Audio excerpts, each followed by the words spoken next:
Before we begin, just one little favor. Please like, comment and stay till the end. If the intro feels long, skip it, but please never skip the story. Your love keeps this family alive. Now, while I prepare to return, James is here with today's beautiful story. Let's enjoy it together, heart to heart, hand in hand. Gary Thomas had built his empire on the principle that every call after 9 p.m. was either a crisis or an opportunity. He never expected it to be both. The rain drummed against the floor-to-ceiling windows of his penthouse office, 37 floors above the city that never slept, but somehow always felt empty. At 44, Gary had everything a man was supposed to want: a multi-million-dollar consulting empire, a penthouse that graced magazine covers, and a reputation that made CEOs across the country seek his counsel. Yet, as he sat surrounded by merger documents and acquisition reports, the silence felt heavier than the storm clouds gathering outside. His phone buzzed against the mahogany desk. Unknown number, area code from some small southern town he'd never heard of. Gary almost sent it to voicemail. After all, genuine emergencies came through his assistant, Chenoa Cross, who guarded his private number like a state secret. But something made him pause, perhaps the same instinct that had built his fortune, and he swiped to answer. Gary Thomas. Mr. Thomas? The voice was young, male, trembling with barely controlled desperation. You don't know me, but my mother is dying. Only your blood can save her. Gary's hand tightened around the phone. In his world of corporate negotiations and strategic acquisitions, people often spoke in life-or-death terms about deals and market shares. But something in this boy's voice cut through every defense Gary had built around his heart. I'm sorry, I think you have the wrong number. Please don't hang up. The words rushed out in a torrent of fear and hope. My name is Kane Tulin. I'm 15 and I've been researching for weeks. You donated blood at State University 15 years ago, right?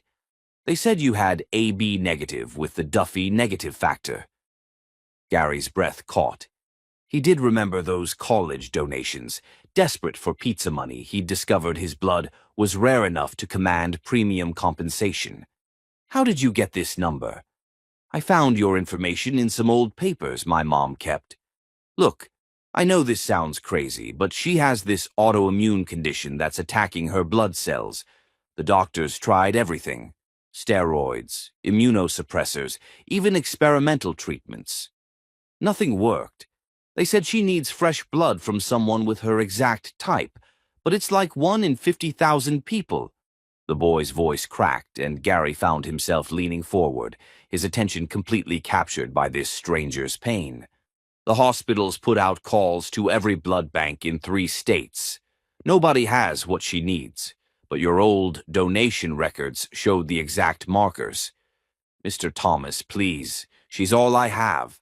She's all my sister has. Without this transfusion. The words hung in the air, unfinished but devastatingly clear. Gary set down his gold pen, the merger documents suddenly seeming like pieces of meaningless paper. What's your mother's name? Dawn Tulin. The world stopped spinning. Gary's hand moved to his chest where his heart had just forgotten how to beat properly. Dawn. The name he'd whispered in empty rooms for 15 years. The woman who'd vanished from his life like morning mist, leaving only a note that still lived in his wallet. I can't be the woman you need me to be. Please don't look for me. Mr. Thomas, are you there? Gary's voice, when it finally came, sounded like it belonged to someone else. Where are you? Millbrook. It's about 4 hours south of you. Mercy General Hospital. Mr. Thomas, do you know my mother?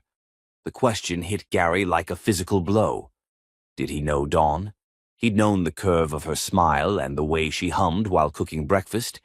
He'd known how she tucked her hair behind her ear when she was thinking, and how she laughed at old movies that weren't even funny. He'd known the feel of her hand in his, and the sound of her breathing when she slept, curled against his chest. But apparently, he hadn't known her at all. Yes, Gary said quietly. I knew your mother a long time ago. Then you'll come? Please, the doctor said she has maybe a week, but I think it might be less. She's been asking for someone to take care of us if something happens to her. She doesn't know I'm calling you. Gary was already moving, his expensive Italian shoes clicking against marble floors as he paced to the window. The city sprawled below him, millions of lights representing millions of lives, but none of them mattered anymore. Somewhere 4 hours south, the only woman he'd ever truly loved was dying. I'll be there tomorrow. Tomorrow, hope exploded in the boy's voice. Really? You'll really come? I'm leaving tonight. Mr. Thomas, thank you. Thank you so much. I wasn't sure I didn't know if you'd even remember her. Remember her. Gary closed his eyes and saw Dawn's face as clearly as if she were standing beside him. Rich, brown skin glowing in morning sunlight, eyes that held depths he'd spent months trying to fathom, lips that curved into smiles meant just for him. He'd searched for her for 2 years after she left, hired the best investigators money could buy, followed every lead until they all ended in empty rooms and disconnected phone numbers. I remember her, Gary said, his voice thick with 15 years of unanswered questions. Kane, I need you to text me the hospital information. I'll be there as soon as I can. I will. And Mr. Thomas, thank you for not hanging up. The line went dead, leaving Gary standing in his empty office with a phone in his hand and his entire world shifting beneath his feet. Through the window, the storm was intensifying, lightning illuminating the sky in brief, brilliant flashes that reminded him of the last night he'd spent with Dawn. She'd been afraid of thunder, and he'd held her close while she whispered her dreams about their future together. Gary moved with the efficiency that had built his empire, but now every action served a different master. He called Chenoa, waking her despite the late hour. Sir, is everything all right? Cancel everything. All meetings, the Morrison acquisition, the board presentation on Friday. Everything. Sir, the Morrison deal closes Friday. If we don't, handle it yourself or postpone it. I don't care about the Morrison deal. The silence on the other end spoke volumes. In 15 years, Gary had never canceled a major deal. His reputation was built on reliability, on being the man who showed up no matter what. How long will you be gone? Chenoa asked carefully. Gary looked around his office, awards lining the walls, photos with politicians and celebrities, evidence of a life built on success and ambition. None of it felt real anymore. I don't know. He packed a single bag with hands that moved automatically while his mind reeled with memories. Dawn's laugh echoing through his college apartment. The way she'd curl up in his reading chair with textbooks spread around her like flower petals. Her voice soft and certain, the night she'd told him she loved him. And then the morning he'd woken to find her gone, nothing left but wrinkled sheets and a note that had torn his world apart.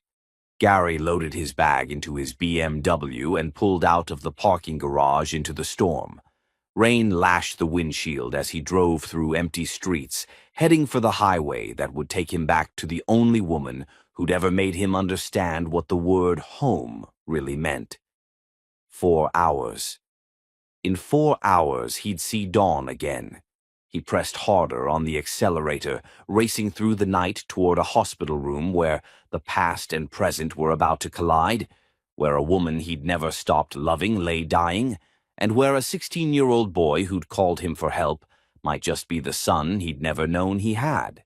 The storm followed him south, lightning illuminating the road ahead in stark, brilliant flashes that felt like destiny calling him home. Chapter 2. Ghosts in the Hospital. The automatic doors of Mercy General Hospital whispered open like a confession, releasing the antiseptic scent of hope and heartbreak that Gary remembered from the darkest night of his childhood. He'd driven through the storm for 4 hours, caffeine and adrenaline keeping him alert as lightning split the sky and rain hammered his windshield. Now, standing in the fluorescent bright lobby at 6 in the morning, Gary felt the weight of 15 years pressing down on his shoulders like a physical thing. Somewhere in this building, Dawn was fighting for her life, and he was about to see the woman who'd haunted his dreams and shaped every relationship that had failed since she'd left. Mr. Thomas. Gary turned to find a young man rising from a vinyl chair near the information desk. The boy was tall and lean, with the kind of natural athleticism that suggested basketball courts and weekend games. But it was his face that stopped Gary's heart. The strong jawline that Gary saw in his own mirror, the intelligent eyes that held Dawn's warmth but carried a gravity that spoke of responsibility shouldered too young. Kane? Yes, sir. The boy extended his hand with the kind of formal politeness that came from being raised by a single mother who believed manners mattered. Thank you for coming. I wasn't sure. I mean, when I called, I thought maybe I told you I'd be here. Gary shook the boy's hand, startled by the firm grip and the way Kane met his eyes directly.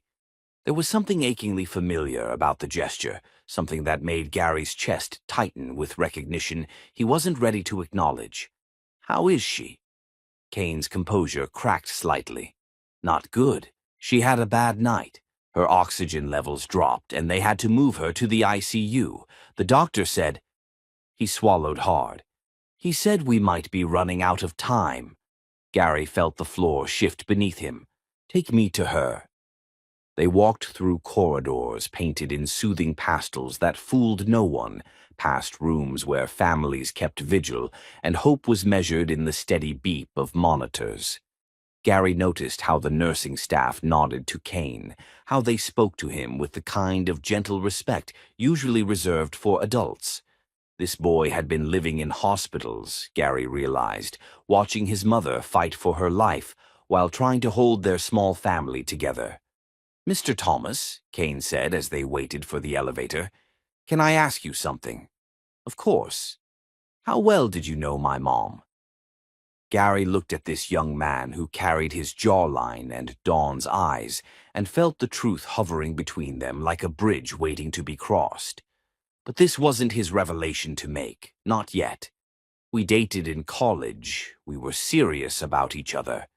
Kane nodded slowly, processing this information with the kind of careful thought that reminded Gary painfully of himself at that age. The elevator doors opened on the 4th floor, and Gary followed Kane down a quieter corridor where the lighting was softer and the sound of monitors created a subtle symphony of lives hanging in the balance. Room 427 sat at the end of the hall, its door partially open to reveal the controlled chaos of ICU life. She's in there, Kane said quietly. But Mr. Thomas, she doesn't know I called you. And she might not. She might not be happy to see you. Gary nodded, understanding more than the boy realized. Dawn had left him once without explanation. There was no reason to believe his appearance would be welcome now, even if it might save her life. He approached the doorway slowly, his heart hammering against his ribs like a caged bird. Through the gap, he could see a hospital bed surrounded by machines that blinked and hummed with mechanical precision. And there, looking impossibly small beneath white sheets, was Dawn. 15 years collapsed into nothing. She was thinner than he remembered, her rich brown skin appearing almost translucent against the stark hospital linens. Her hair, once long enough to brush her shoulders, was now cut in a short, practical style that framed her face like a dark halo. Even unconscious, even fighting for her life, she was the most beautiful woman Gary had ever seen. Dawn, he whispered, his hand rising to touch the glass that separated the corridor from her room. She must have heard something, the sound of her name, or maybe just the presence of someone familiar, because her eyelids fluttered, then opened. Her gaze found his through the doorway, and Gary watched recognition hit her like a physical blow. Her heart monitor began beeping faster, the green lines spiking into erratic patterns that brought a nurse hurrying to her bedside. "Dawn, honey, you need to stay calm," the nurse said, checking the machines with practiced efficiency. Pavati Nakamura, according to her name tag, was a small woman with kind eyes and gentle hands. "Your heart rate's elevated. Are you in pain?" Dawn's gaze never left Gary's face. Her lips moved, forming words too quiet for him to hear, but the monitor told the story of her distress clearly enough. Gary stepped back from the doorway, but it was too late. Dawn had seen him, and the shock was written in the erratic rhythm of her heartbeat and the way her hands gripped the bed rails like she was trying to anchor herself to reality. "I think I should go," Gary said to Kane, but the boy caught his arm. "No, please, she needs your blood. Whatever happened between you two, she needs you now." Dr. Lonan Blackwell appeared as if summoned, a distinguished man in his 50s with silver hair, and the kind of calm authority that came from years of delivering impossible news with compassion. He looked between Gary and Kane with knowing eyes. "You must be Mr. Thomas. I'm Dr. Blackwell. Kane has told me about your blood type. What does she need?" "A full transfusion, possibly multiple sessions. Her body is attacking her own red blood cells faster than we can replace them with standard donors. We need blood with very specific markers, AB negative with the Duffy negative antigen, and a rare RH variant." Gary nodded, already rolling up his sleeve. "Test me. Now. We'll need to run a full compatibility panel, but based on your previous donation records, you should be a perfect match." As they prepared to draw his blood, Gary could hear Dawn's voice from her room, weak but insistent. "I don't want him here. Please, just make him leave." The words hit Gary like physical blows, but he kept his arm extended as the needle slid into his vein. His blood flowed into vials that would determine if he could save the woman who'd never wanted to see him again. "Why?" he asked Dr.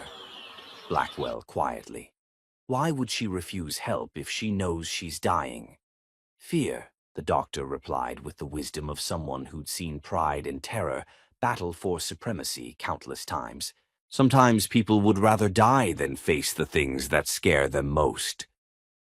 Gary looked toward Dawn's room, where he could see her profile against the pillow, her face turned away from the door. She was afraid of him. After all these years, after everything they'd shared, his presence terrified her more than death itself. "The results will take about an hour, Doctor," Blackwell said, labeling the vials with careful precision.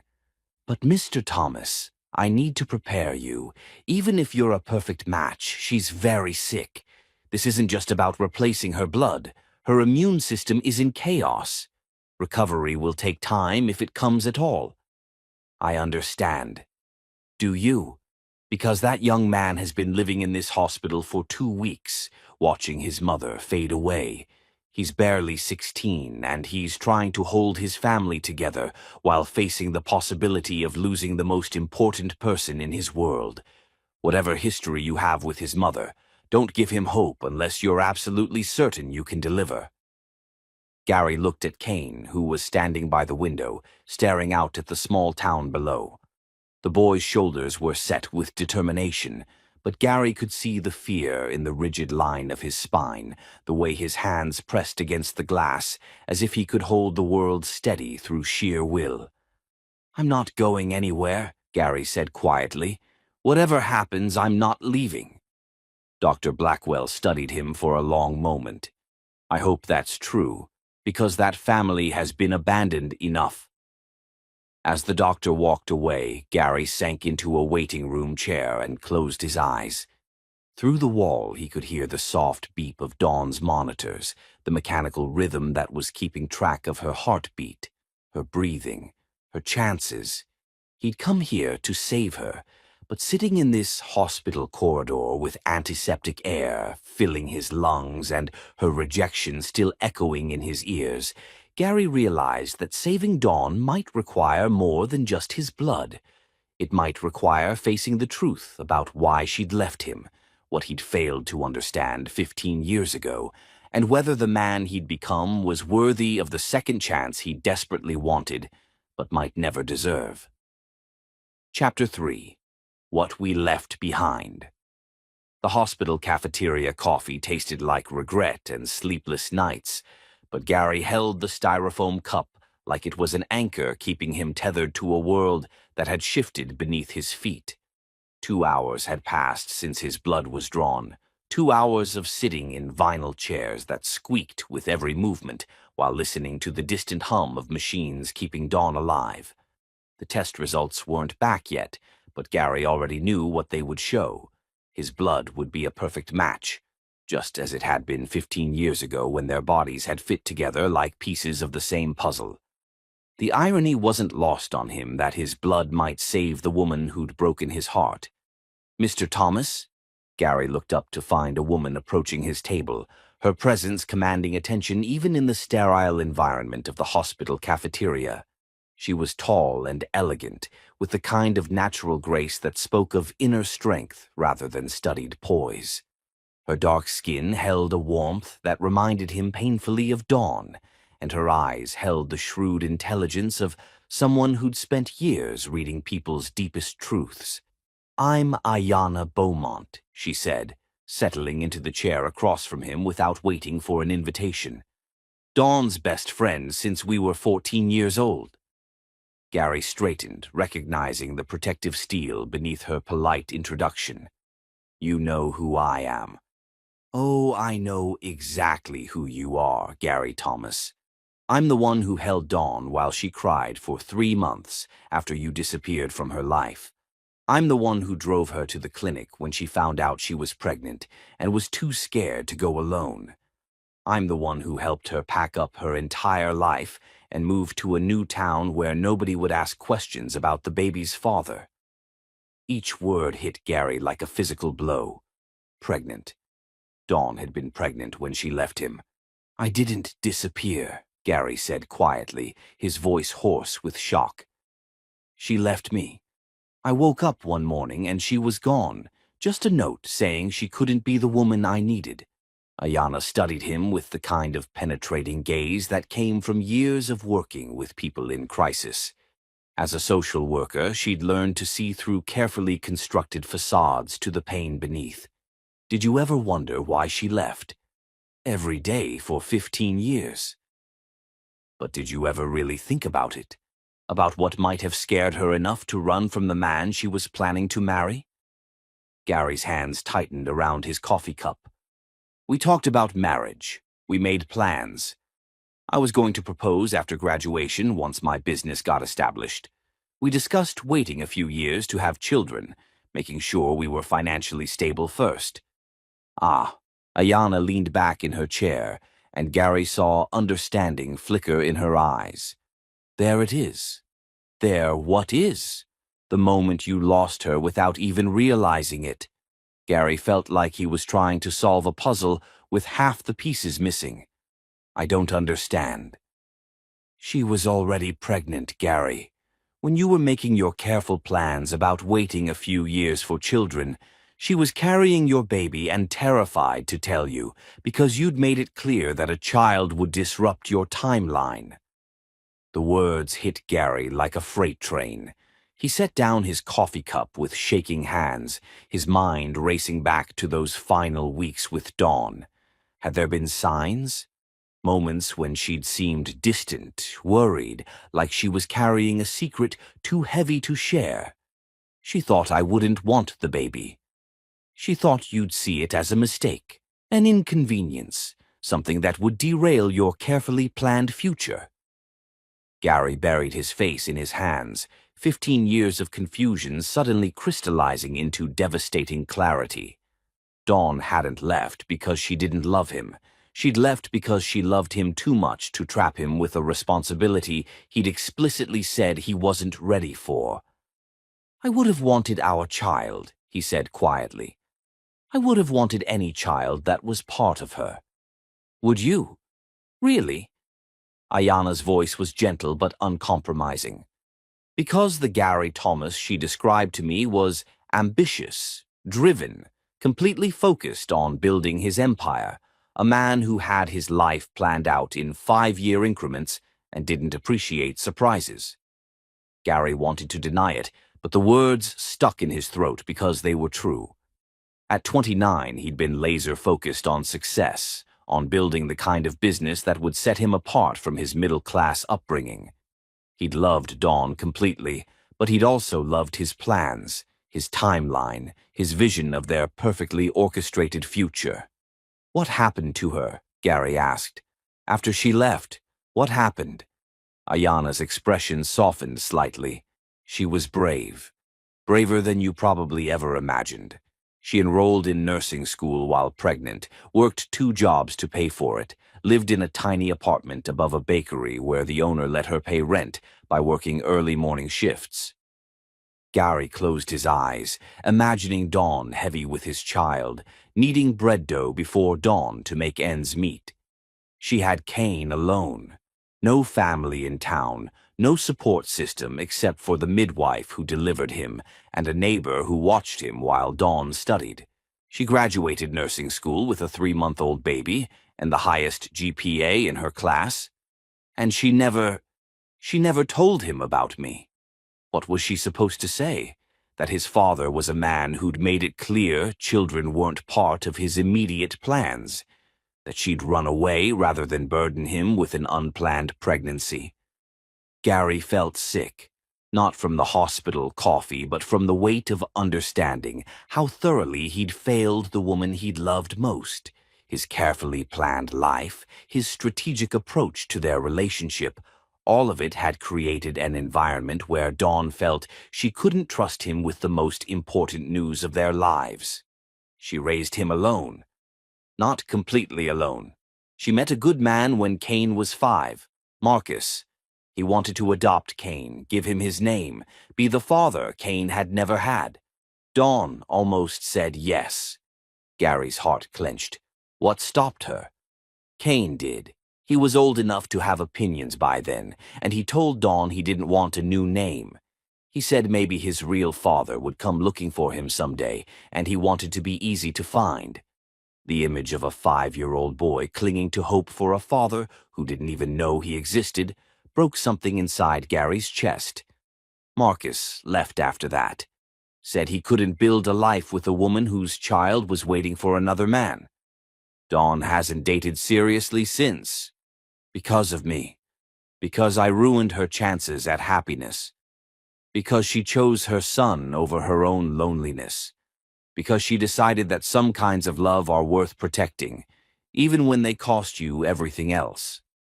Gary stared across the cafeteria, watching families navigate crisis together, and realized he'd been living a half-life for 15 years, while Dawn had been building something real and meaningful without him. Does Kane know? About you being his father? He figured it out last year. Dawn kept some papers from college, transcripts, old photos. Kane's smart, and he looks just like you. It wasn't hard to connect the dots. And Dawn? Does she know that he knows? She suspects, but they've never talked about it directly. Dawn spent 16 years protecting him from the father who might reject him. She's not about to force that conversation now. Dr. Blackwell appeared at their table, holding a manila folder that contained Gary's test results and Dawn's future. "Mr. Thomas, your blood work is back. You're a perfect match. Better than perfect, actually. Your blood has antibodies that could help Dawn's immune system reset itself." Gary stood immediately. "When can we do the transfusion?" "That's the problem. Dawn is refusing treatment if it involves your blood. She's asking us to keep looking for other donors." "There are no other donors," Ayana said quietly. "Not with his specific markers. I've explained that to her, but she's competent to make her own medical decisions, and she's refusing." Gary felt the world tilting again. Dawn would rather die than accept his help. "Can I see her?" Dr. Blackwell hesitated. She specifically asked that you not be allowed in her room. Please, 5 minutes. Let me talk to her. Gary, Ayana said gently, she's scared. More scared than you can possibly imagine. Seeing you again brings back 15 years of pain she's worked very hard to move past. Then help me understand what I need to do. Help me understand what she needs from me. Ayana studied his face for a long moment, searching for something. Whatever she found there must have satisfied her, because she nodded slowly. She needs to know that you're not here to disrupt her life or take her son away from her. She needs to know that you understand the choice she made and why she made it. And most of all, she needs to know that you're not going to disappear again the moment things get complicated.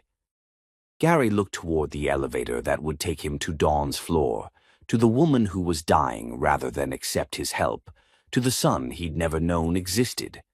I'm not going anywhere, he said quietly. Whatever it takes, however long it takes, I'm not leaving. Then prove it, Ayana said. But Gary, don't expect her to believe you right away. She's spent 16 years building a life that doesn't depend on you. You're going to have to earn your place in it. Chapter 4. Blood and Truth. The call came at midnight, pulling Gary from the restless half-sleep that had become his companion since arriving in Millbrook 3 days ago. Mr. Thomas, it's Kane. Can you meet me somewhere? I need to talk to you about something important. Gary sat up in the narrow bed of his hotel room, immediately alert. Is your mother all right? She's stable, but there's something I need to tell you, something about why she really left you. 20 minutes later, Gary found himself sitting across from Kane in Rosie's Diner, a small 24-hour restaurant that seemed to exist in a time capsule from the 1950s. Red vinyl booths, black and white checkered floors, and a jukebox that probably still played Elvis. It was the kind of place where secrets were shared over coffee that was always too strong and pie that was always too sweet. Kane looked older than his 15 years in the harsh fluorescent lighting, his face drawn with the kind of exhaustion that came from carrying burdens too heavy for young shoulders. He clutched a worn manila envelope like it contained either salvation or destruction. I've been thinking about what to say for 3 days, Kane began, his voice steady despite the tremor in his hands. Ever since you walked into that hospital, I've been trying to figure out how to tell you this. Gary waited, his coffee growing cold as he studied the boy's face, his own jawline, Dawn's intelligent eyes, and something indefinably familiar in the way he tilted his head when concentrating. My mom never talks about my father. Never. When I was little and asked about him, she'd just say he was a good man who wasn't ready to be a father. When I got older and pressed for details, she'd get this look in her eyes, not angry, just sad. Like talking about him hurt her in ways she couldn't explain. Kane opened the envelope and pulled out a photograph that he slid across the Formica table. Gary's breath caught as he recognized it immediately. Him and Dawn at a college football game, both wearing university sweatshirts, both laughing at something off-camera. Dawn was looking at Gary with such obvious adoration that it made his chest ache to see it. I found this in Mom's jewelry box last year when I was looking for her insurance papers after she got sick the first time.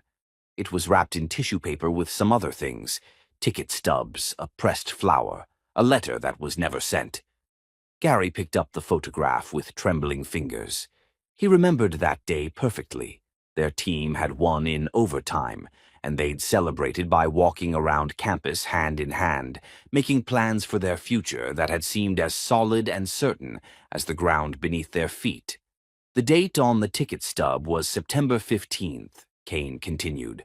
I was born May 3rd the following year. That's exactly 37 weeks later. The math hit Gary like a physical blow. He stared at this young man sitting across from him, seeing suddenly not just familiar features, but the complete picture they formed. The way Kane's hands moved when he talked, gesturing exactly like Gary did during business presentations. The analytical way he approached problems, breaking them down into logical components. The quiet intensity that Gary recognized from his own youth. "You're my son," Gary whispered. "I figured it out months ago, but I wasn't sure until I saw you walk into the hospital. It was like looking into the future, seeing what I'll look like in 29 years. Gary set down the photograph, his hands shaking. 15 years. He'd had a son for 15 years and never known. All those birthdays he'd missed, all those school plays and basketball games and bedtime stories. All those nights when a little boy might have wondered why his father didn't want him. Does your mother know that you know? I think she suspects. Sometimes I catch her watching me, like she's afraid I'm going to ask questions she's not ready to answer." Kane's voice cracked slightly.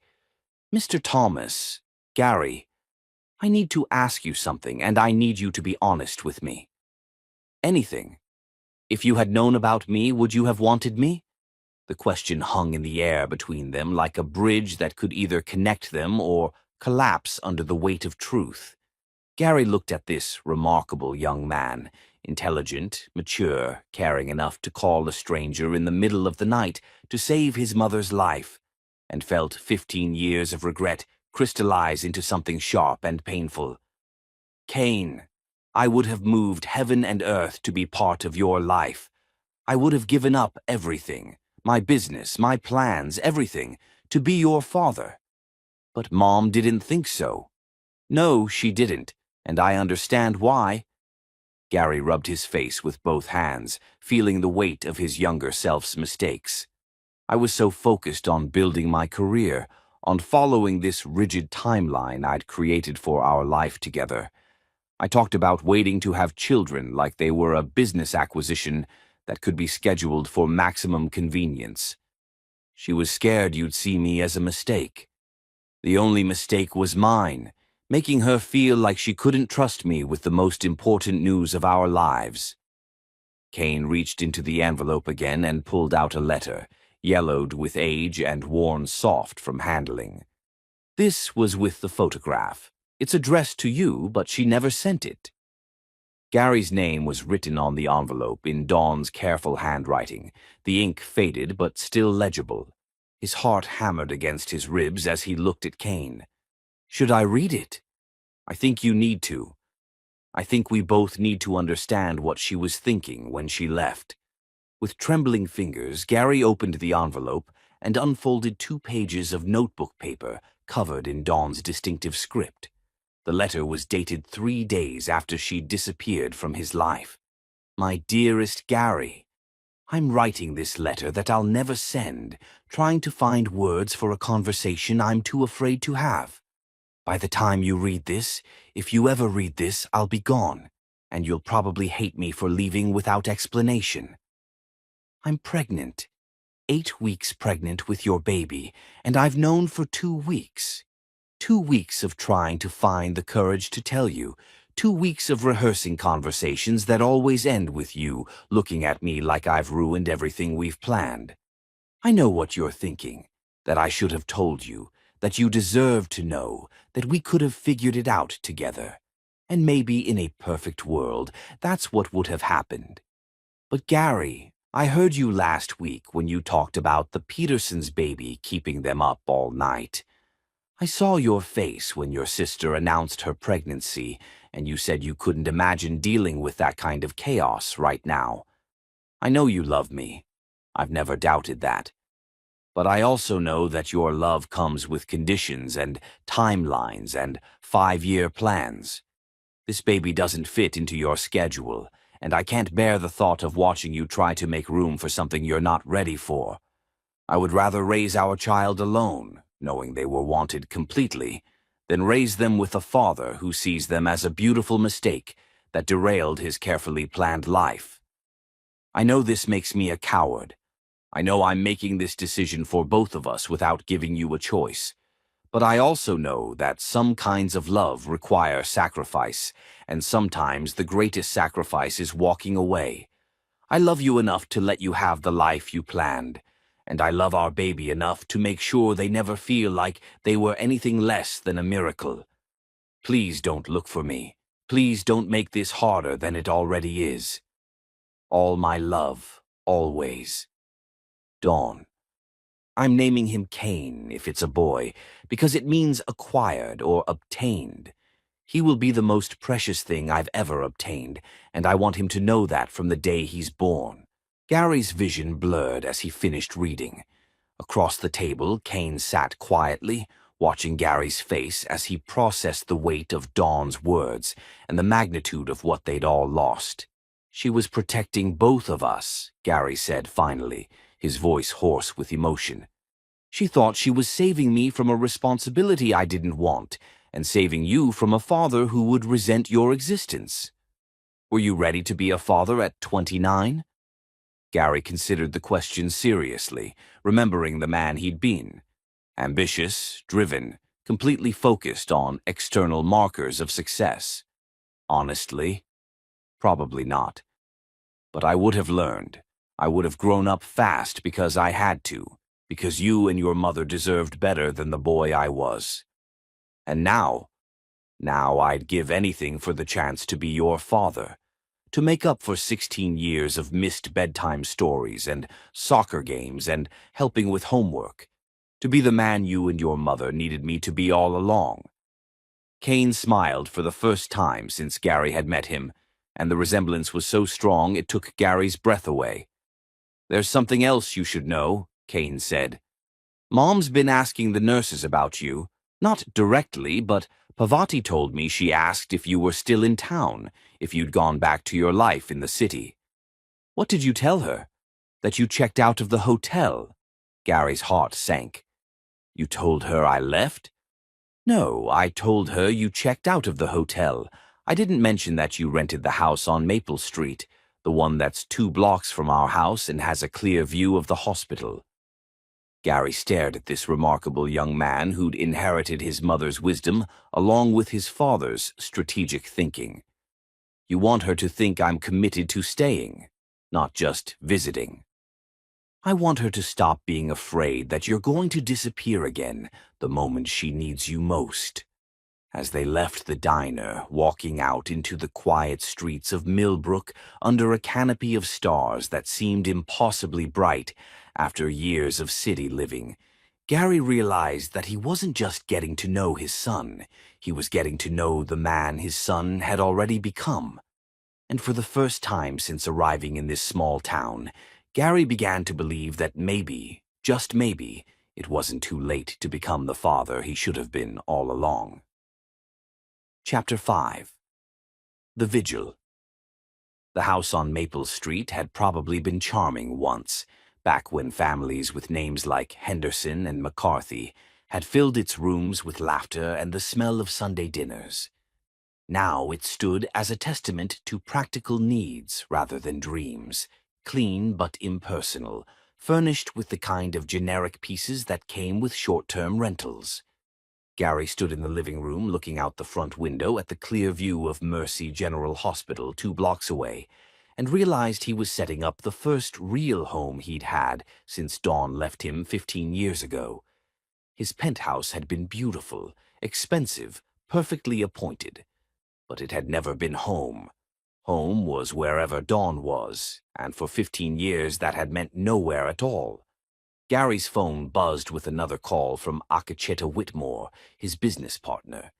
But he let it go to voicemail like he had the previous 7 calls that day. He could imagine the conversation, concerned questions about the Morrison deal, urgent requests for decisions on the Henderson acquisition, increasingly frantic updates about clients who were demanding Gary's personal attention. None of it mattered. Not anymore. Instead of returning business calls, Gary found himself at Mercy General at 6 a.m. with 2 cups of coffee from the bakery Dawn used to work at 16 years ago. He'd learned that Pavati Nakamura, the night shift nurse, had a daughter in middle school who was struggling with math homework, so he'd brought along some workbooks that might help. "You don't have to do this," Pavati said as she accepted the coffee, but Gary could see the gratitude in her tired eyes. "My pleasure. How is she doing?" "Dawn. Stable.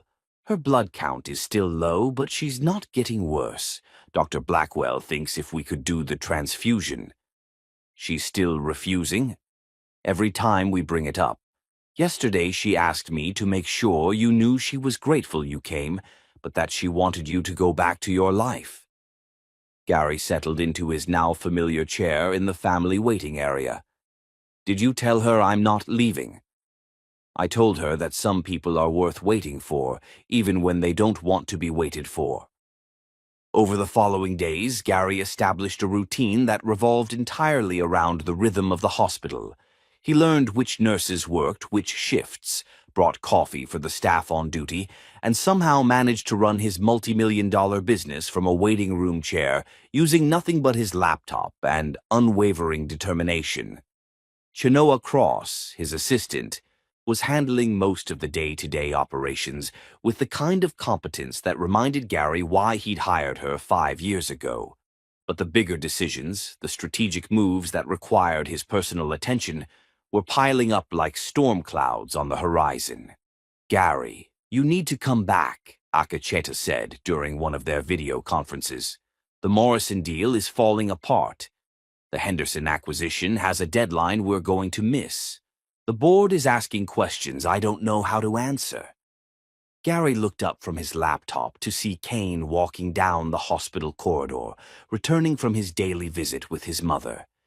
The boy moved with the kind of quiet strength that came from carrying responsibilities too heavy for 16-year-old shoulders, and Gary felt his chest tighten with pride and regret in equal measure. "Handle the Morrison deal however you think best. Postpone Henderson, and tell the board I'm taking a leave of absence." "A leave of absence? Gary, you don't take leave. You've never taken leave. You once conducted a merger negotiation from a hospital bed with food poisoning." Things change. That afternoon, Gary found himself in the hospital cafeteria with Bodaway Tulin, Dawn's younger brother. Bodaway was built like a linebacker but had the gentle eyes of someone who'd spent his life protecting people smaller than himself. He worked construction, coached Little League on weekends, and had been splitting his time between the hospital and taking care of Kane and Stacy since Dawn got sick. "You look like you've been sleeping in that chair," Bodaway observed, stirring sugar into coffee that could probably strip paint. "Haven't been sleeping much anywhere. Dawn knows, you know, that you're here every day. Pavati tells her everything, how you bring coffee for the staff, how you helped fix Mrs. Patterson's wheelchair in the lobby, how you paid for the Martinez family's parking fees when their grandmother was in surgery." Gary shrugged. "It's nothing. It's not nothing to them, and it's not nothing to her."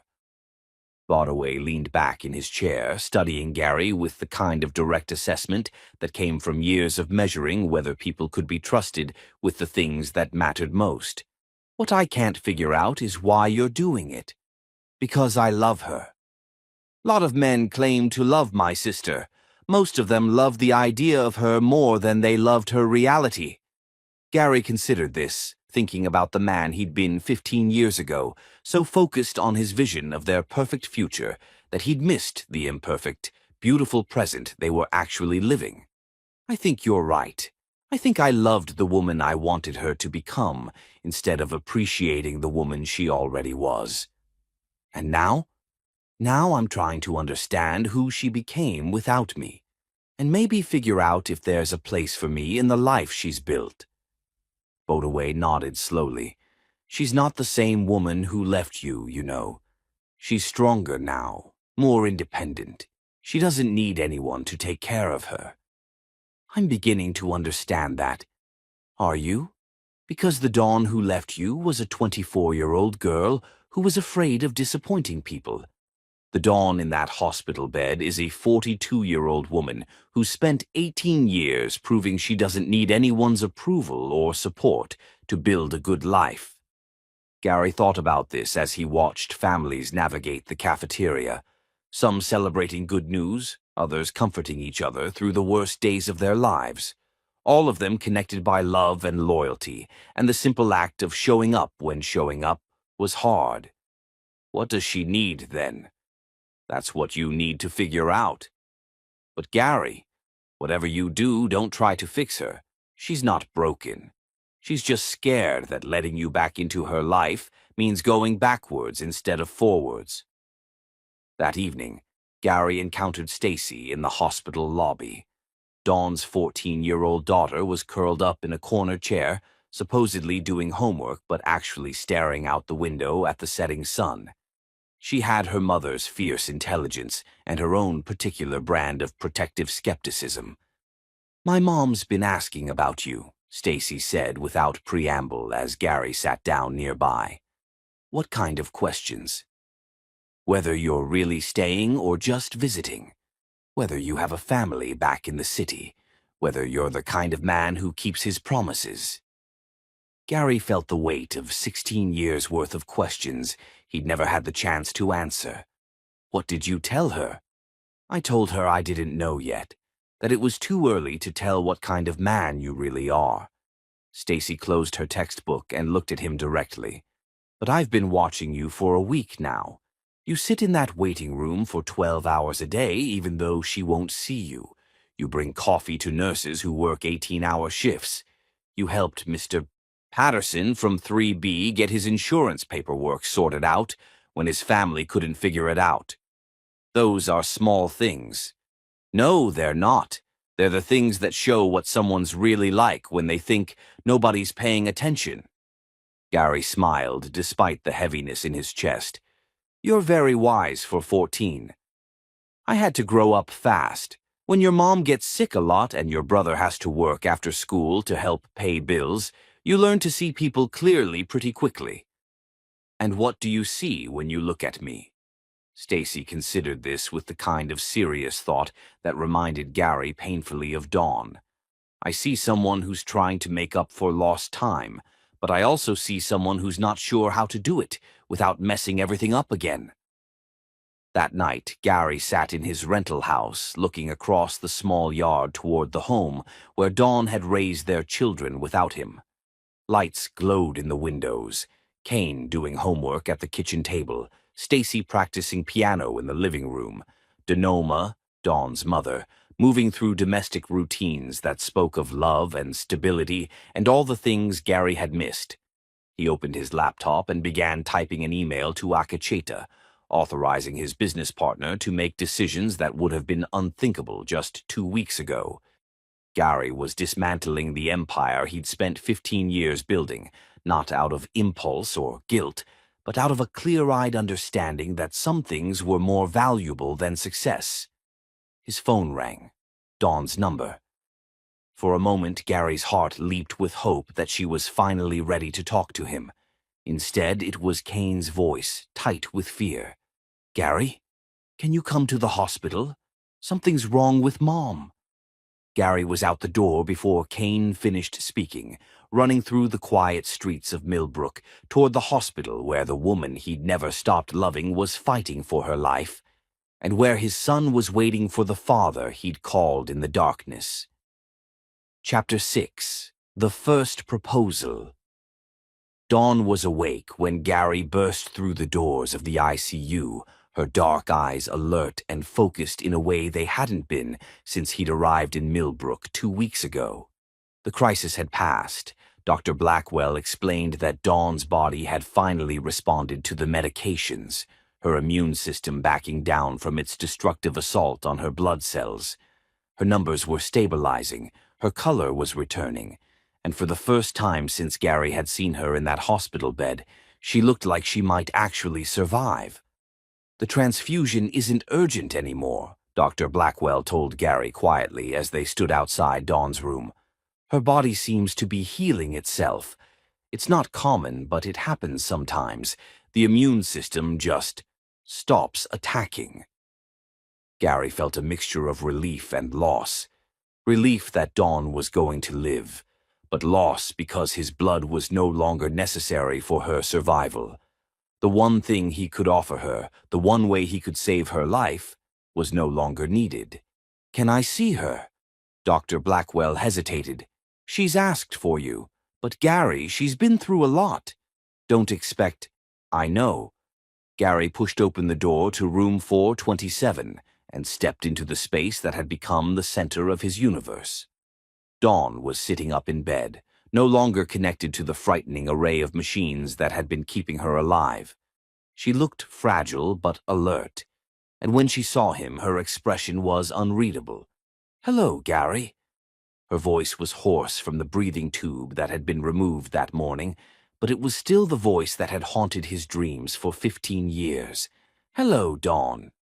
They stared at each other across the hospital room, 15 years of separation hanging between them like a canyon that might be impossible to cross. "Kane told me you've been here every day," Dawn said finally. "I told you I wasn't leaving." People say a lot of things in hospitals. The crisis makes everything seem more dramatic than it really is. Gary moved closer to her bed, noting how she tracked his movement with wary eyes. She was afraid of him, he realized. Not physically afraid, but afraid of what his presence might mean, what changes it might bring to the life she'd carefully constructed. "This isn't drama, Dawn. This is me trying to make up for the biggest mistake of my life." "Which mistake was that?" "Making you feel like you couldn't trust me with the truth about our son." Dawn's breath caught, and her hands tightened on the bed sheets.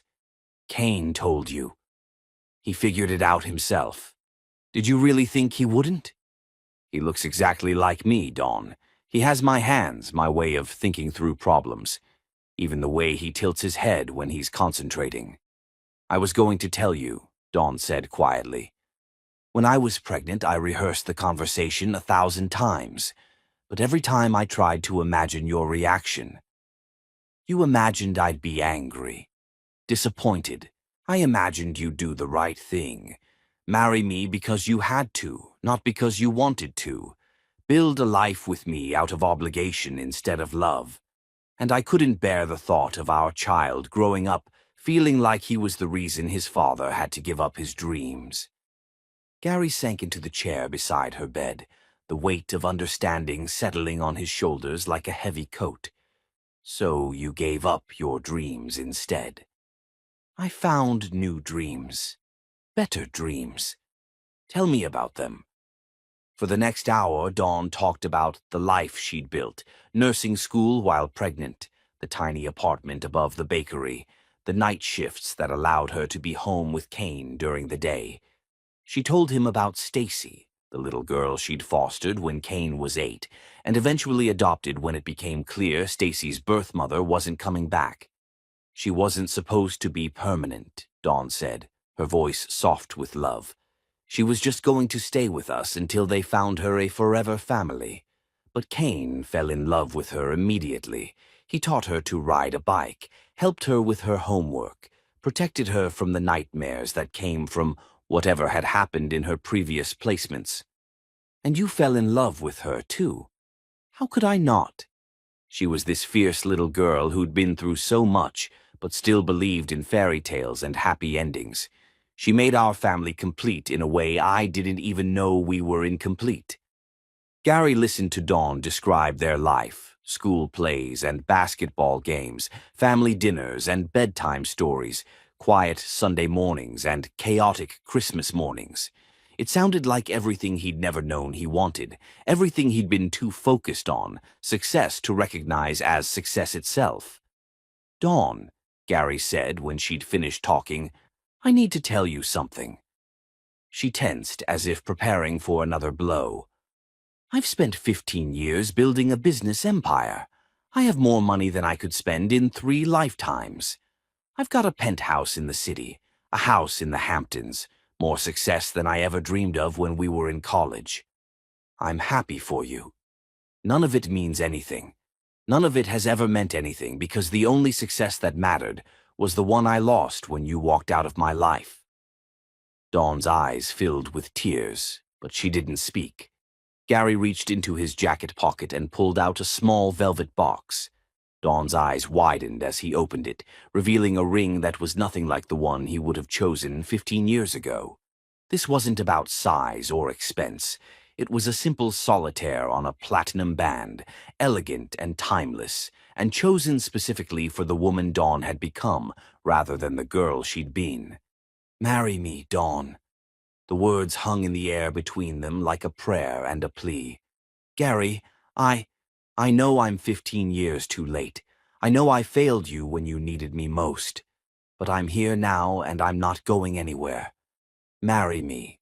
Let me be the husband you deserved all along, the father Cain should have had from the beginning." Gary slipped from his chair onto one knee beside her hospital bed, holding the ring box like an offering. "I'll move here permanently. I'll sell my business if I have to. I'll coach Cain's basketball team and help Stacy with her homework and take care of you the way you've been taking care of everyone else for the past 15 years. Dawn stared at the ring, tears streaming down her face. For a moment, Gary allowed himself to hope. She was considering it. He could see the longing in her eyes, the part of her that had never stopped loving him despite everything. "You think you can just show up and fix everything with a proposal?" Dawn's voice was quiet but steady. "I think I can spend the rest of my life trying to make up for the years I lost. And what happens when your business needs you? When some deal becomes more important than parent-teacher conferences and dance recitals. That won't happen. It did before." Dawn's voice was gentle but firm. "You had priorities then, and they didn't include a pregnant girlfriend who would tie you down. I didn't know. I couldn't risk telling you and watching you choose your career over our baby." Dawn turned away from him, looking out the window at the small town that had become her home. "I won't put my children through that uncertainty." Gary felt his heart breaking all over again, but this time he understood why. He was asking Dawn to trust him based on promises and good intentions. But she needed more than that. She needed proof that the man he'd become was different from the man he'd been. "Dawn, please. Gary, I need you to listen to me very carefully." She turned back to face him, her eyes clear and determined. "I do love you. I never stopped loving you. But love isn't enough anymore. I can't marry someone just because we love each other and have a child together." "Then what do you need?" "I need to know that you're choosing this life, really choosing it, not just running from your old one. I need to know that you understand what you're asking for. This isn't a fairy tale romance, Gary. This is grocery shopping and orthodontist appointments and teenagers who slam doors when they're angry." Gary stood slowly, the ring box still in his hand. "I want all of it. The ordinary days, the difficult moments, everything." "You think you do, but you've been here 2 weeks. You've put your entire life on hold. But what happens when you miss your old life? When small-town living isn't enough anymore? That won't happen. You can't know that, and I can't risk my children's hearts on what might be." Dawn reached out and gently touched his hand, her fingers warm against his skin. "I need to know that you're not just running to me. I need to know you're running toward the life we'd build together. There's a difference, and until you understand what that difference is, I can't say yes." Gary closed the ring box and put it back in his pocket, but he didn't move away from her bedside. "What do I need to do?" "You need to figure out who you are when you're not trying to win me back. You need to build a life here that's about more than just proving you've changed, and you need to do it without any guarantee that I'll ever be part of it." "And if I do that?" Dawn smiled, and for a moment she looked like the girl he'd fallen in love with in college. "Then maybe we'll have something real to build on instead of just memories and regret." As Gary left the hospital that evening, walking through the quiet streets of Millbrook under a canopy of stars that seemed impossibly bright after years of city living, He realized that Dawn had just given him the most valuable gift she could offer. She'd given him the truth about what love really required and the chance to prove he was finally man enough to provide it. Chapter 7. Learning to Listen. The morning Dawn came home from the hospital. Gary watched from his kitchen window as Kane helped his mother from the passenger seat of Bodaway's pickup truck, one careful hand on her elbow as she navigated the 3 steps to her front porch. She moved slowly, still weak from her month-long battle with her immune system, but there was something in the set of her shoulders that spoke of quiet triumph. She had survived. She was home. And she had done it, as she had done everything else for the past 15 years, on her own terms and in her own way. Gary poured himself a cup of coffee and settled at his kitchen table, close enough to see Dawn's house but far enough away to respect the boundaries she'd drawn. He'd been in Millbrook for 3 weeks now, and he was beginning to understand that proximity wasn't the same thing as presence, that loving someone meant learning when to step forward and when to step back. His phone buzzed with a text from Akecheta. Morrison deal officially dead. Henderson acquisition moved to Q3. Board meeting scheduled for Friday to discuss your extended absence. You need to call me.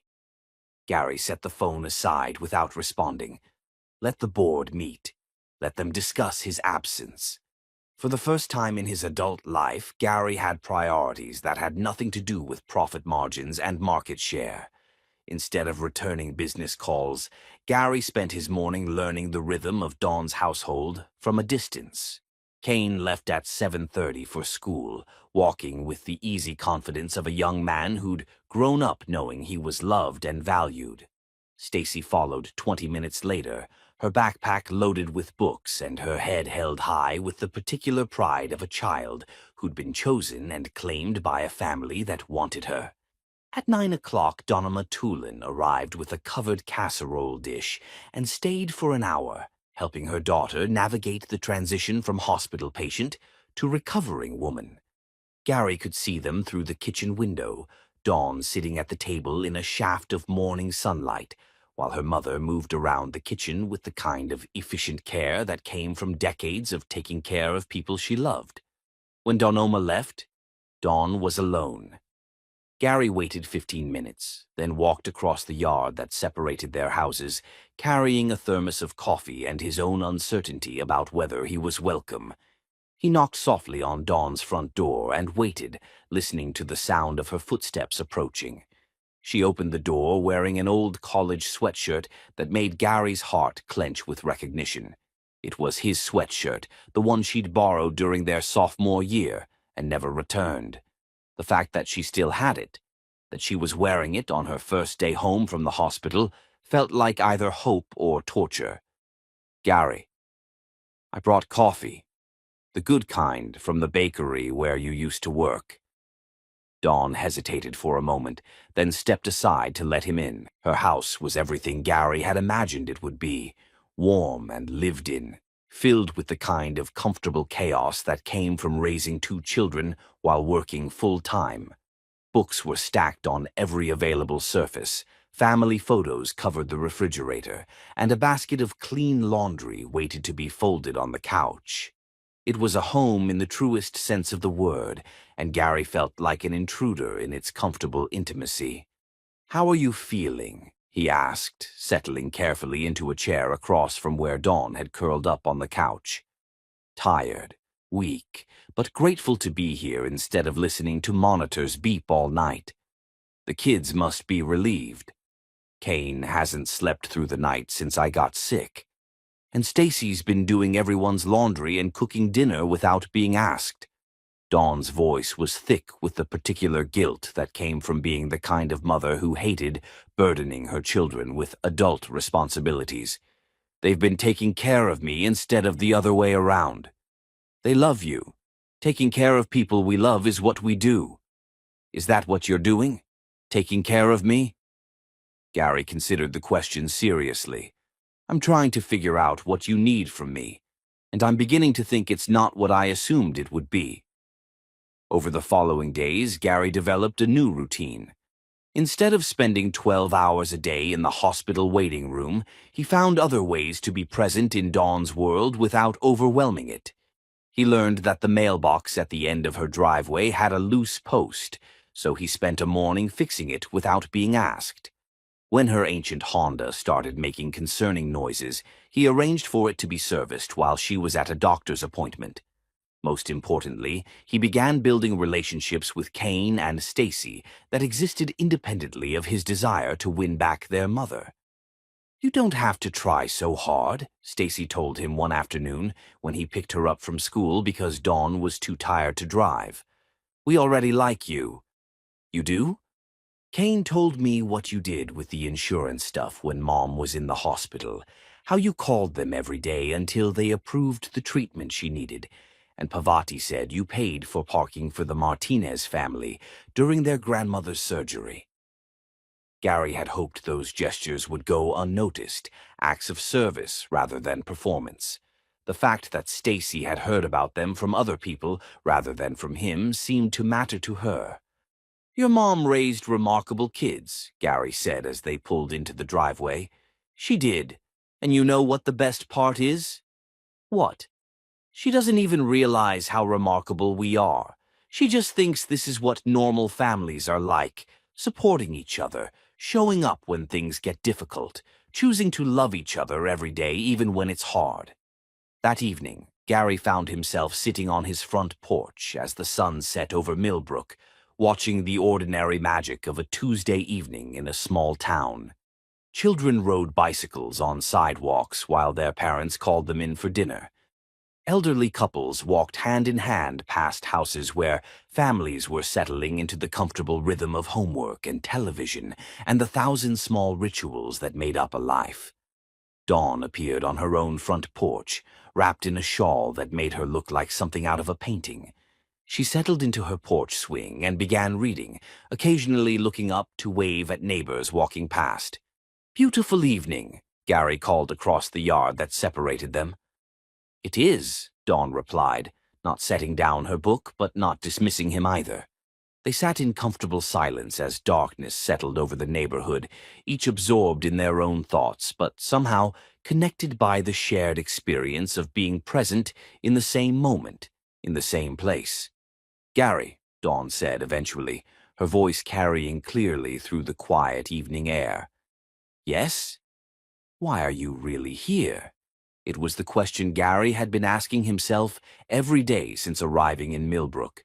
Why had he dropped everything to drive through a storm to save a woman who didn't want to be saved? Why was he dismantling the empire he'd spent 15 years building? Why was he learning the names of nurses and fixing mailboxes and sitting on a small-town porch instead of negotiating deals in boardrooms? "Because for 15 years, I've been successful at everything except the thing that mattered most, which was building a life worth living instead of just a career worth bragging about." Dawn closed her book and looked at him directly. "And you think I'm the key to that life? I think you showed me what that life could look like, and I've been trying to find my way back to it ever since. Gary, I need you to understand something." Dawn's voice was gentle but firm. "I'm not the same woman who left you 15 years ago. I'm not waiting for someone to complete me or rescue me or make my life better. I've already built a good life, a complete life. I know that. Do you? Because sometimes when you look at me, I see the same expression you used to get when you talked about our future together, like, I'm a problem to be solved or a goal to be achieved." Gary felt the truth of her words hit him like a physical blow. Even now, even after everything he'd learned, part of him was still approaching their relationship like a business negotiation, strategizing ways to win her back instead of simply learning to love her as she was. "You're right," he said quietly. "I've been trying to convince you that I've changed instead of just changing." What would just changing look like? Gary considered the question as fireflies began blinking in the gathering darkness, tiny points of light that appeared and disappeared like thoughts taking shape. I think it would look like building a life here that has nothing to do with winning you back. Finding out who I am in this town, with these people, when I'm not performing or proving anything. And if that life doesn't include me, then it would still be a better life than the one I was living before I came here. Dawn smiled, and even in the darkness Gary could see that it was the first, completely unguarded smile she'd given him since he'd arrived in Millbrook. That's the first thing you've said that doesn't sound like a business proposal. Maybe because it's the first time I've stopped thinking of you as something I need to acquire and started thinking of you as someone I want to know. They talked until nearly midnight, their voices carrying back and forth across the small yard like a bridge being built, one word at a time. Dawn told him about her work at the hospital, the patients she'd cared for and lost, the families she'd comforted through their darkest hours. Gary found himself sharing things he'd never told anyone, his loneliness in success, his fear that he'd built his entire identity around achievements that ultimately didn't matter. When Dawn finally went inside, Gary remained on his porch for another hour, listening to the quiet sounds of a town settling into sleep and feeling something he hadn't experienced in 15 years. The possibility that he might actually be exactly where he belonged. Chapter 8. The Second Proposal. The Millbrook Harvest Festival transformed the town square into something that belonged in a Norman Rockwell painting, complete with hay bales, pumpkin displays, and the kind of community spirit that Gary had read about but never experienced. He'd been in town for 6 weeks now, long enough to understand that events like this weren't just celebrations.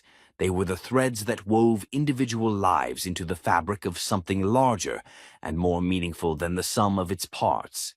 Gary found himself assigned to the apple cider booth alongside Dawn, working together for the first time as partners rather than adversaries navigating the minefield of their shared past. "Hand me that ladle," Dawn said, her cheeks flushed from the steam rising from the large pot of mulled cider they were serving to an endless stream of neighbors and visitors. Gary complied, noting how naturally she commanded the space, how people gravitated toward her warmth and competence. Mrs. Henderson from the bank stopped by to thank Dawn for sitting with her husband during his surgery recovery. The high school principal mentioned how much he appreciated Dawn volunteering for the literacy program. 3 different families made sure to tell Dawn how much their elderly relatives enjoyed her visits when they were homebound. Watching Dawn in her element, Gary realized he was seeing her as others saw her. Not as the young woman who'd left him, not as the sick patient he'd rushed to save, but as the pillar of strength she'd become in this community that loved and depended on her. "You're staring," Dawn said quietly during a brief lull in the crowd. "I'm admiring. There's a difference." "Gary?" I know. No pressure, no expectations. I'm proud of you, of who you've become." Dawn's expression softened. It wasn't easy. Building this life, finding my place here. There were times when I wondered if I'd made the right choice, leaving everything familiar behind. "Do you regret it now?" Never. Dawn's voice was firm with conviction. "This is home. These people, this community, they saw me as I was and loved me anyway. They didn't try to change me or improve me or turn me into someone else's vision of who I should be." Gary heard the implicit criticism in her words and accepted it as deserved. The man he'd been 15 years ago probably would have tried to mold Dawn into his idea of the perfect corporate wife, encouraging her to abandon nursing for something more prestigious, pressuring her to conform to his world instead of building a world together. The afternoon passed in a blur of apple cider and conversation, pumpkin carving contests, and live music from a local bluegrass band.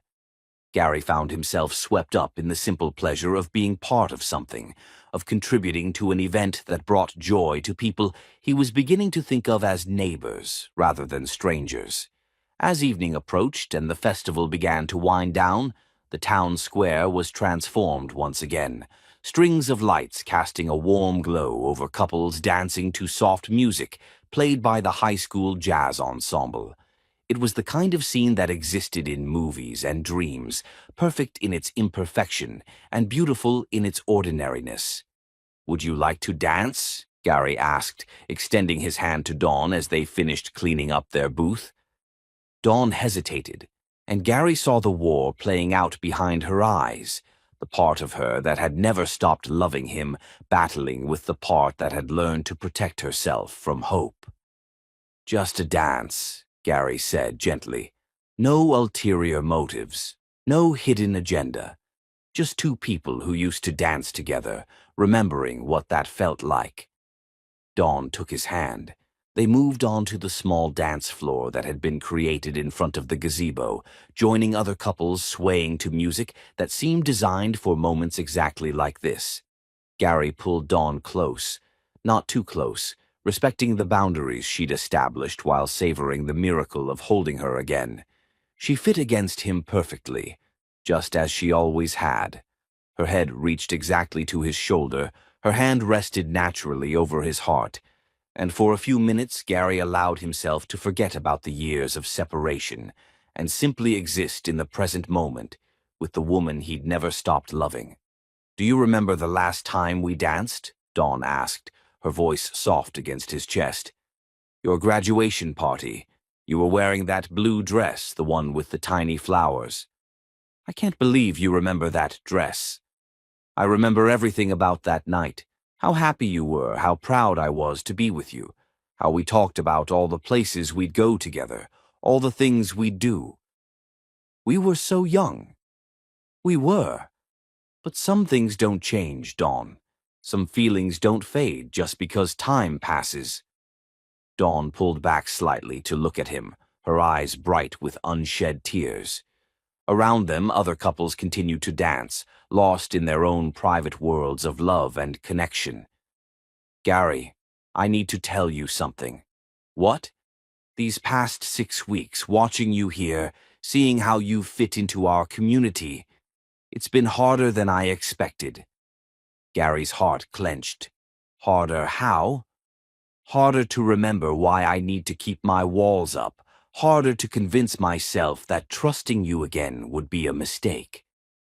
The music swelled around them, and Gary felt something shift in the space between them.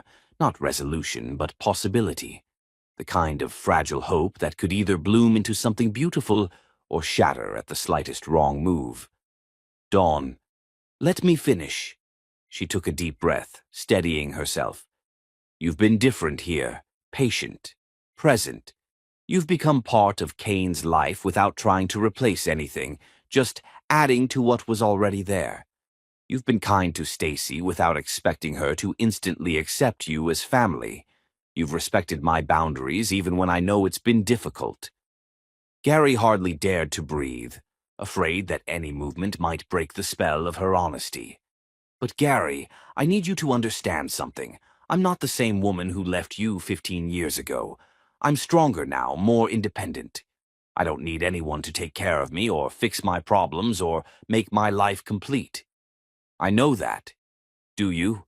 Because sometimes when you look at me, I still see traces of the old Gary, the one who had a plan for our life that didn't include room for surprises or detours." The song ended, but they remained in each other's arms as couples around them either separated or moved into position for the next dance. "You're right," Gary said quietly. "Part of me is still that man. Part of me still wants to give you the perfect life I planned for us when we were 24.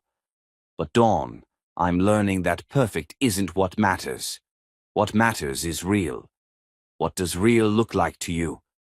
Gary considered the question seriously, looking around at the festival that was winding down around them. Families packing up their picnic blankets, teenagers reluctant to let the evening end, elderly couples walking hand in hand toward homes they'd shared for decades. "Real looks like this: community, belonging, being part of something larger than yourself, but not losing yourself in the process." Dawn smiled, and Gary felt his heart skip in response to the genuine warmth in her expression. "That's a good answer." Dawn, I need to ask you something, and I need you to know that I'll respect whatever answer you give. She tensed slightly, as if preparing for another proposal she wasn't ready to accept. Gary reached into his jacket pocket and pulled out the ring box, but this time he didn't drop to one knee. Instead, he held it between them like an offering rather than a demand. I know I asked you this before, and you said no for good reasons. But I need to ask again because I hope, that something has changed between us. Gary, I'm not asking you to marry the man who left you pregnant and afraid 15 years ago. I'm not asking you to fit into the life I had planned for us back then. I'm asking you to marry the man I've become. The man who wants to build a new life with you here, in this community that you love, surrounded by the people who've supported you and the children we're raising together. Dawn stared at the ring box, her expression unreadable. I want to coach Kane's basketball team and help Stacy with her college applications. I want to volunteer at the literacy center with you and grow old on front porches where we can wave at neighbors walking by.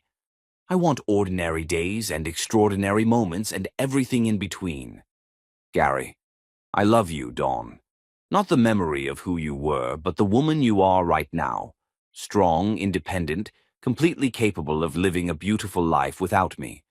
But I'm hoping you might want to live an even more beautiful life with me. Dawn took the ring box from his hands, opening it to reveal the simple solitaire he'd chosen with such care weeks ago.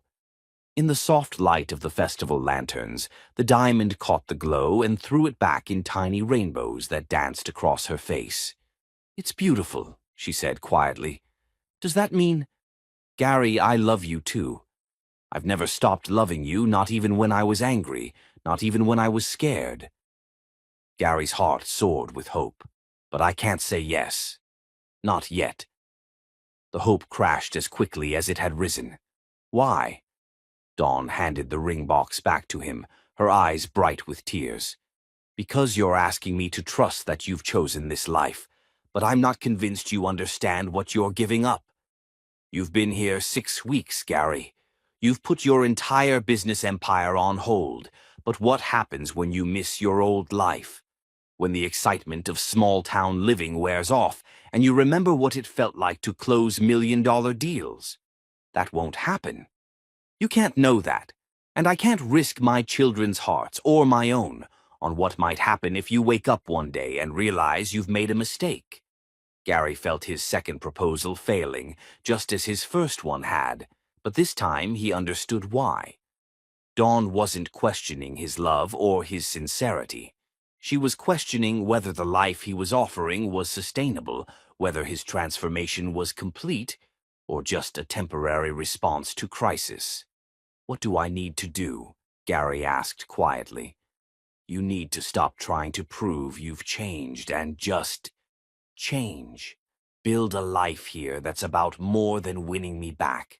Find out who Gary Thomas is in Millbrook, Tennessee, when he's not performing for an audience or trying to make up for past mistakes. And if I do that, Dawn stepped closer to him, close enough that he could see the love and fear warring in her eyes. Then maybe we'll have something real to build on instead of just promises and good intentions. As the festival ended and families began heading home, Gary walked Dawn to her front door, carrying the rejected ring in his pocket, like a reminder of how much further he still had to go. But this time, instead of feeling defeated, Gary felt something like clarity.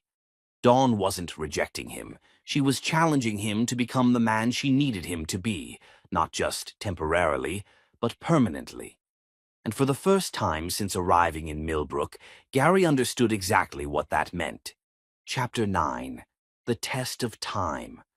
The call came on a Tuesday morning in November, when the autumn air carried the first promise of winter, and Gary was helping Kane practice free throws in their driveway before school. Dad, your phone's ringing, Kane said, passing Gary the basketball with the casual ease that had developed over the past 3 months of shared mornings and quiet conversations. Dad, The word still made Gary's chest tighten with gratitude every time he heard it. It had started tentatively, then grown more natural, until now it felt like the most important title Gary had ever earned. "Gary Thomas," he answered, noting the New York area code. "Gary, thank God. It's Jonathan Morrison from Morrison Technologies. We need to talk." Gary's attention sharpened. Morrison Technologies was the company behind the deal that had fallen through when Gary first arrived in Millbrook, an acquisition that would have been worth $50 million and positioned Gary's firm as a major player in the tech consulting space. "Jonathan, I thought our deal was dead." "It was. But everything's changed. Our primary competitor just had a massive data breach, and we're about to announce the largest government contract in our company's history. Gary, I'm talking about a partnership that could be worth $200 million over the next 5 years. Gary caught the basketball Kane tossed to him, noting the trust in his son's eyes, the easy assumption that Gary would always be there to catch whatever was thrown his way. "That sounds impressive, Jonathan, but I'm not really in the market for new acquisitions right now." "You don't understand. This isn't just about money, though there's plenty of that. This is about positioning your company as the premier consulting firm on the East Coast. This is about everything you've worked for your entire career." Through the kitchen window of Dawn's house, Gary could see her moving around, preparing breakfast for Stacy, while simultaneously packing lunches and checking homework. She moved with the efficient grace of a woman who'd spent years orchestrating the complex dance of family life, and Gary felt his heart clench with love and admiration. "Jonathan, I appreciate the offer, but before you say no, you should know that this would require relocating to Silicon Valley for at least 2 years, full immersion, hands-on management. But Gary, we're talking about the deal of a lifetime." Gary felt the weight of the moment settling on his shoulders. Everything he'd worked for, everything he'd built over 15 years of strategic planning and careful cultivation, was being offered to him on a silver platter. The old Gary would have been on a plane to California within hours. "I'm not interested," Gary said quietly. "What? Gary, did you hear what I just said? $200 million. The deal of a lifetime. I heard you, and I'm not interested. Have you lost your mind? This is everything we've discussed, everything you've been building toward." Gary ended the call and turned off his phone, pocketing it without a second thought. Kane was studying him with the perceptive intelligence he'd inherited from both his parents. "Everything okay, Dad?" "Everything's perfect." What Gary didn't know was that Dawn had been standing at her kitchen window, close enough to hear his side of the conversation through the open window. She'd listened to him turn down what sounded like the opportunity of a lifetime without hesitation, without even asking for time to consider it. Later that morning, after Kane and Stacy had left for school, Dawn appeared on Gary's front porch with 2 cups of coffee and an expression he couldn't read. "Can we talk?" They settled on Gary's porch swing, the one he'd installed the previous week, because he'd noticed Dawn reading on her own swing most evenings and thought it would be nice to have his own quiet space to think. "I heard your phone conversation this morning," Dawn said without preamble. Gary tensed. "Dawn, it's not what you might think. It sounded like someone offering you a lot of money to leave Millbrook. $200 million, actually, over 5 years. Dawn set down her coffee cup, her hands trembling slightly. "And you turned it down?" Without a second thought. "Gary, do you have any idea what you just did?" "I chose my family over my business. I chose the life I'm building here over the life I used to think I wanted." Dawn stood abruptly, pacing to the porch railing and gripping it like an anchor. "You can't do that." "Do what?" "Give up that kind of opportunity for me. For us. I won't let you sacrifice your entire career." "Dawn, it's not a sacrifice if it's a choice." She spun to face him, tears streaming down her face. "But what if it is? What if 5 years from now you wake up and realize what you gave up? What if you start to resent me for being the reason you walked away from the biggest deal of your career? Gary stood and moved toward her, but she held up a hand to stop him. I've been watching you for 3 months, Gary, watching you build a life here, watching you become part of our community, and I've been falling in love with you all over again. Gary's heart leaped with hope. But I've also been terrified, because you're not just changing your life, you're completely dismantling who you used to be. And I'm not sure that's fair to either of us. Dawn. You were brilliant at what you did, successful beyond most people's wildest dreams. You built an empire from nothing, and you were good at it. You loved the challenge, the strategy, the thrill of closing impossible deals. I love our life here more. Do you? Or do you just think you should love it more? Gary felt like he was trying to navigate a minefield where every step might destroy the very thing he was trying to reach. I don't understand what you're asking me. I'm asking you to be honest with yourself about who you really are. Not who you think I want you to be, not who you think you should be, but who you actually are. Dawn wiped her eyes, struggling to articulate the fear that had been growing in her heart for weeks. The man I fell in love with in college was ambitious and driven and excited about conquering the world. I was attracted to your passion, your intelligence, your determination to build something meaningful.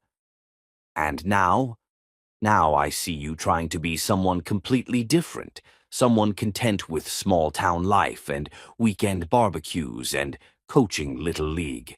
And while that person is wonderful, I'm not sure he's you. Gary sank back onto the porch swing, feeling like the ground was shifting beneath his feet. So what are you saying? That you want me to leave? Take the deal? I'm saying I want you to be sure that the life you're choosing is the life you actually want, not just the life you think will make me happy.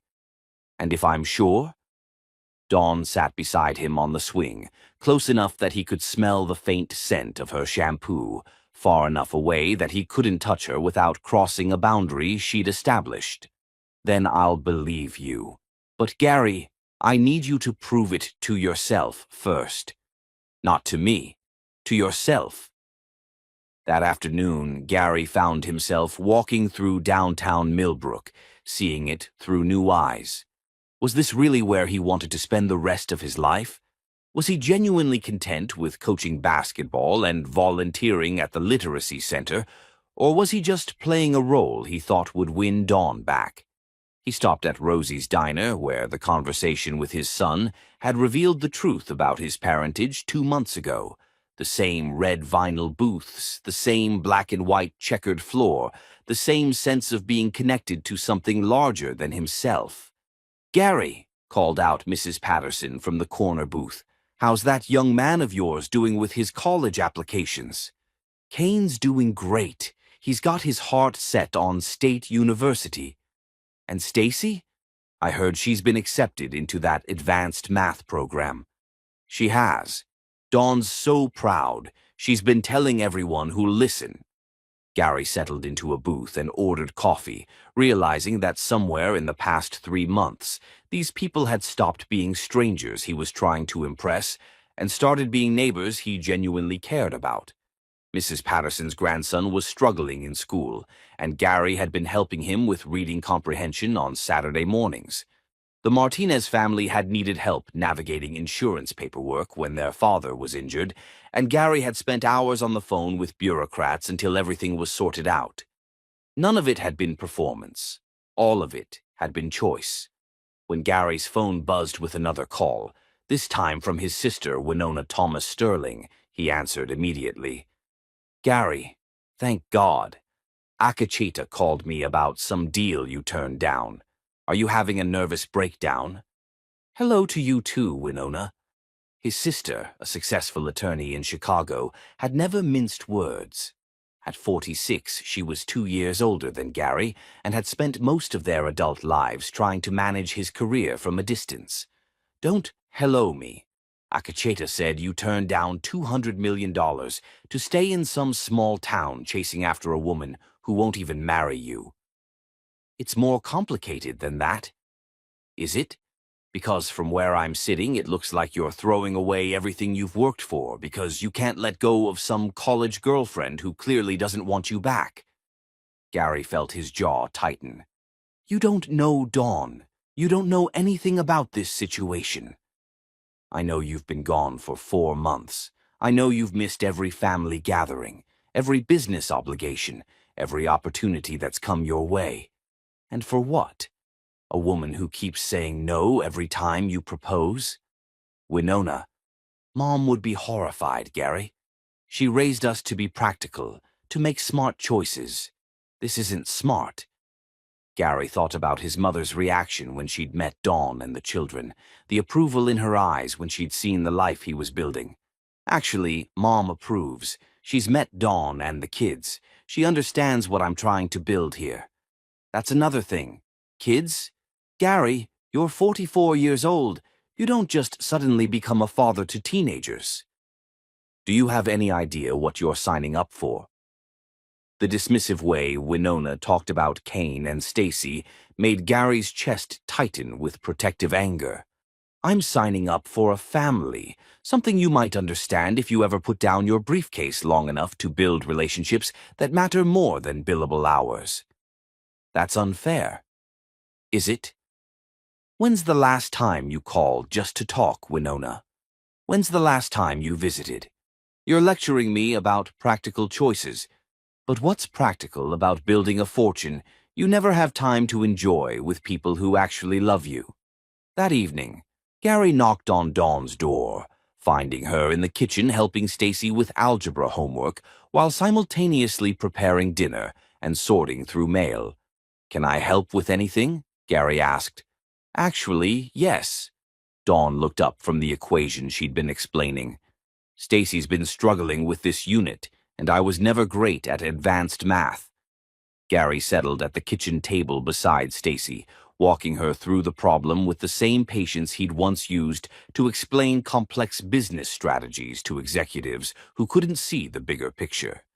You're really good at this, Stacy said when the concept finally clicked. I've always been good with numbers. It's part of what made me successful in business. Do you miss it? The business stuff? Gary glanced at Dawn, who was stirring something on the stove, but clearly listening to their conversation. I miss some parts of it. The intellectual challenge, the satisfaction of solving complex problems. But I don't miss the pressure or the constant travel or the feeling that nothing was ever enough. What do you like about being here? Gary considered the question seriously, looking around the kitchen where homework was spread across the table and dinner was filling the air with the scent of home. I like feeling useful in ways that matter. In business, I helped companies make more money. Here, I helped Mrs. Patterson's grandson learn to read. I helped your mom navigate insurance bureaucracy when she was sick. I'm helping you understand algebra. Which one makes you happier?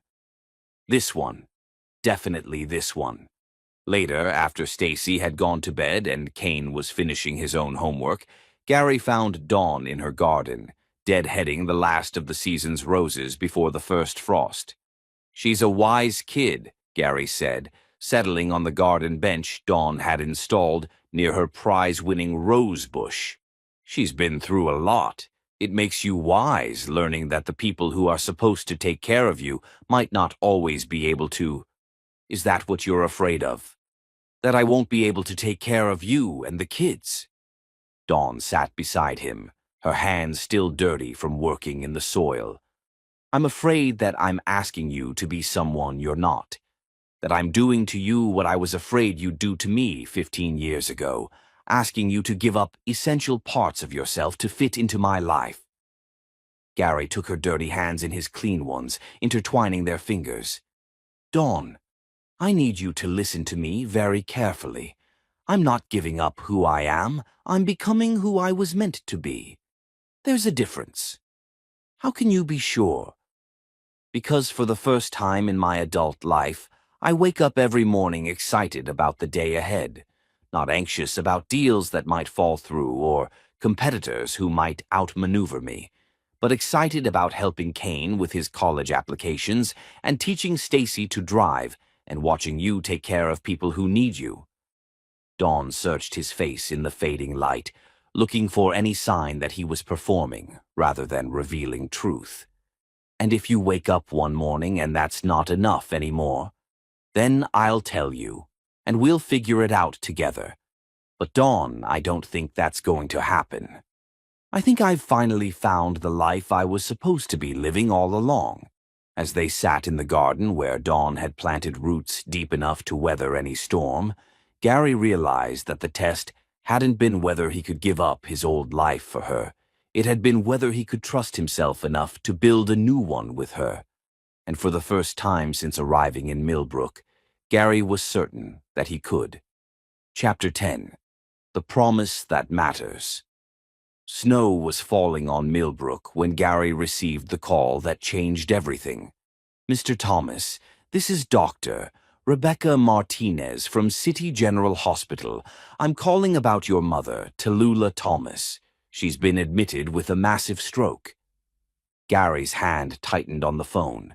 His mother, who had called him just last week, who had been the one constant in his life.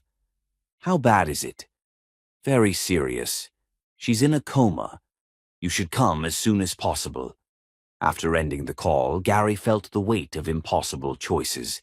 His mother was dying 4 hours away, but leaving now would confirm every fear Dawn had about his commitment. "Dad, everything okay?" Kane appeared in the doorway. "My mother, your grandmother, is in the hospital. She's had a stroke. Do you want me to come with you?" The simple offer nearly brought Gary to his knees. This remarkable young man was offering to support him without hesitation. "You need to stay here. Take care of your mother and Stacy. Tell her I'm coming back." Gary sat beside his mother's hospital bed, watching machines breathe for her. Tallulah Thomas had raised him alone, been his cheerleader and critic. She'd met Dawn in college and mourned when Dawn disappeared from Gary's life. "I found her, Mom," Gary whispered. "I found Dawn, and I have a son, your grandson, Kane." Gary called Dawn that evening. "Would it be okay if I brought her here?" "To Millbrook. This is home now, Dawn. If she wakes up, I want her to see the life I've built. If she doesn't, I want her surrounded by people who love her son." When Gary returned with his mother in medical transport, half the town was waiting to help. Denoma had prepared his house for long-term care. Bodaway organized volunteers. Pavati arranged private nursing care. But Dawn surprised him most. "I want to help," she said, appearing with a casserole and overnight bag. "She's family." Over the following weeks, Gary watched Dawn care for his unconscious mother with gentle competence. She talked to Tallulah about the children, read novels, played music, treating Gary's mother as beloved family. "Why are you doing this?" Gary asked. "Because this is what families do. We're not officially family, aren't we?" Christmas came quietly. Gary spent the morning watching Kane and Stacy open presents while Dawn prepared a feast. It was everything he'd never known he wanted. That evening, cleaning up wrapping paper, Gary spoke quietly. "Dawn, I have something to ask you." "Gary, if this is what I think it is, just hear me out. I know I've asked before, and I know why you said no. But I need to ask one more time because I finally understand what's been wrong." Gary knelt beside where Dawn sat on the floor.